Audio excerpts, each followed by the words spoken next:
Hello everyone, we're gonna be reacting to this right here. Let's see the reaction of me and my dad. You've summoned something ancient and glorious. The mud trembles, the tide recedes, a single dorsal fin rises from the muck. A Pole's life, the manifesto of Theodore Ted Pole.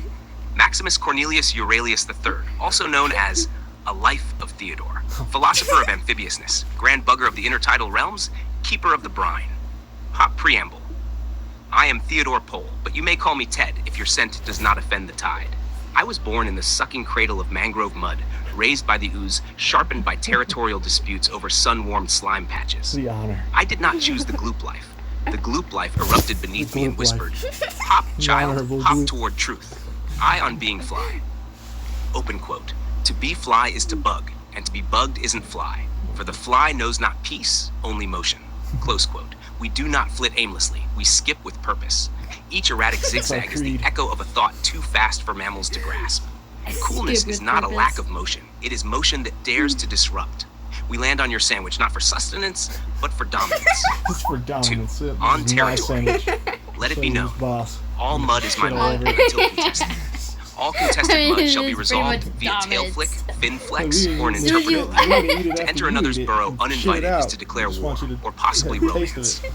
We make no distinction. So you can't really eat it once On he humanity, lands you on tower, it because you swat, you grow, yet you know not the elegance of a dorsal fan in full display. You do not breathe through skin. You cannot store air in your cheeks and declare a swamp your temple. You call us pests. We call you loud apes with poor agility and no appreciation for how dare. 4. On the dual nature of the bug. We are the paradox. We are the cool that irritates. We are the irritant that defines the cool. To bug is to stir life from stillness. To annoy is to remind the world it is alive. We say it. To hop across mud like a dumb little god is the highest form of being. V. On Legacy I, Ted Pole, do not ask for statues. I ask for mudflats undisturbed, for flies to buzz unjudged, and for one clean shrimp a week. When my fins curl dry and I am returned to the gloop, remember this, open quote, you two are a temporary puddle in the vast swamp of time, close quote. So bug wisely, signed in slime, Sir Theodore Ted Pole Maximus Cornelius Aurelius III, philosopher of amphibiousness, herald of the skip, duke of face buzzing, the one who breathes twice. Shall we publish this on the sacred tree bark of the mangrove, or carve it into a wet rock and toss it at a seagull? A seagull. The revolution of irritation has begun. At the fucking ancient seagull. Where'd Ted go? Was that Ted? I think I heard. Okay, let's do part 2. Ted's a freaking. What do you want to call it, Dad? Part 2? Yeah, what do you want to call part 2? Let's call it the what was the first one? Was the Life of Theodore? Yeah. Let's call it what's a good midlife?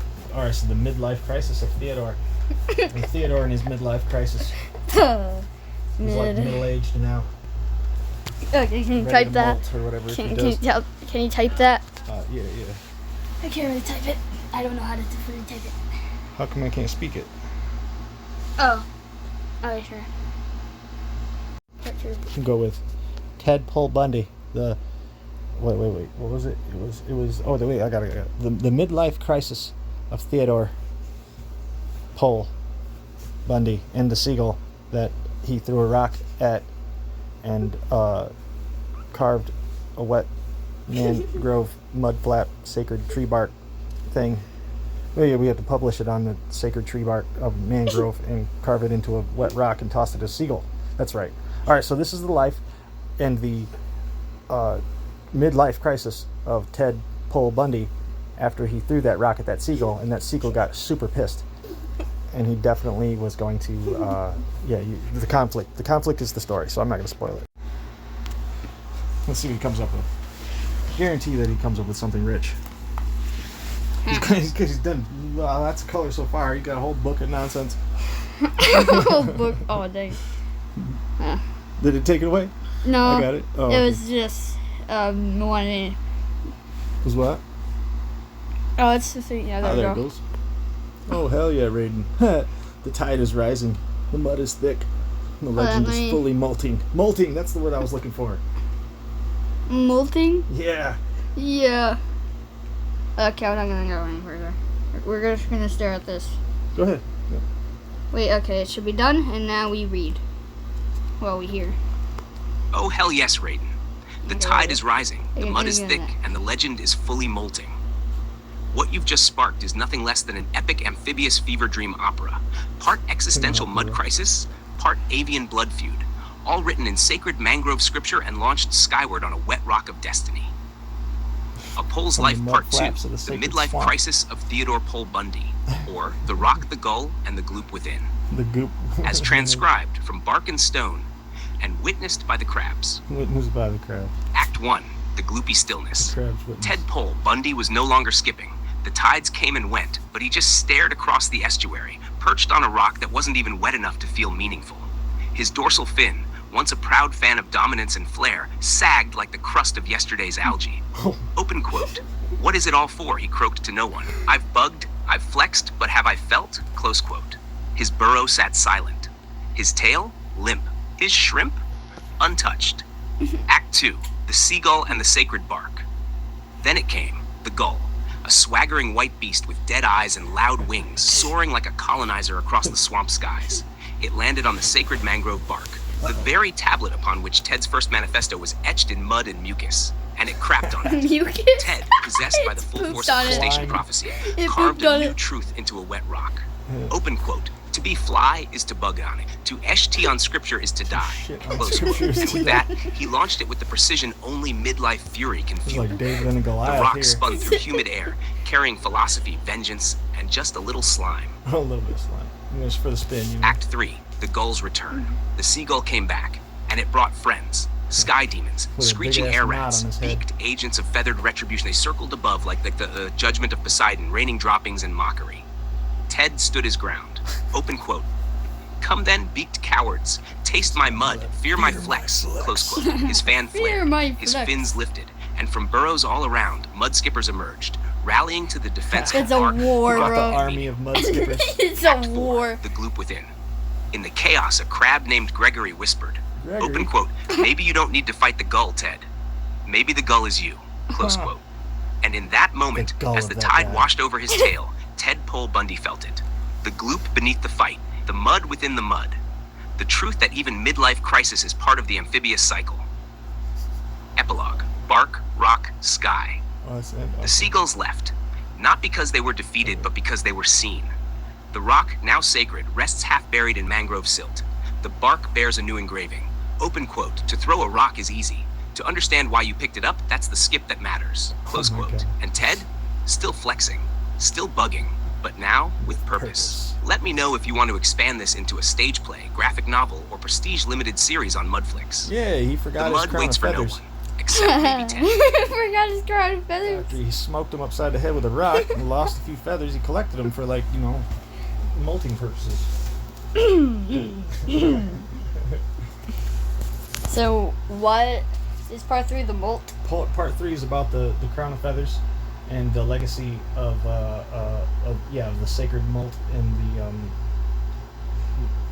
microbial offspring or something. I don't know. He has children and like becomes grandpa mud slime or something. Grandpa mud slime. Yeah, something like that. He gets old and fat and gets to slop around all like the king he is with his crown of feathers.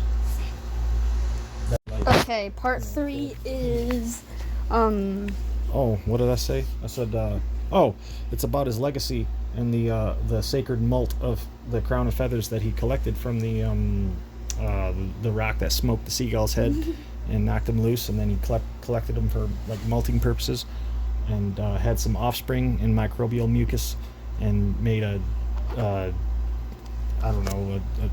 lowest life form possible in the history of germs for grandchildren or whatever the hell they're called. And gets to slop around like a fat king and live happily ever after as Grandpa Molt okay, Grandpa molt. or whatever he is. I was gonna say Ted. this is Grandpa. Grandpa Ted. Ted Grandpa Molty. Ted. Bundy Molt, something like that. It was Maximus Cornelius Aurelius the 14th, Yeah, I thought it was the 3rd. or something like that. Well, he's got 14 now or something. I don't know. How many kids do they have at a time? Like 700? Wait, what do you mean 700? He's an amphibian and like fish, right? Yeah. It's like a fish and a frog made a baby, and it was half retarded, and then also got smoked over the head, or it had, maybe Down syndrome or something. but that's how the thing came about. But he's lightning fast though. He's like Sonic the Hedgehog, at least in his young age. Yeah, he's old now. Right. Yeah, it was Ted Fluffy, Bendel, Maximus, Corey, Lois, whatever the Cornelius, F Cornelius Theodore, yeah. You just call him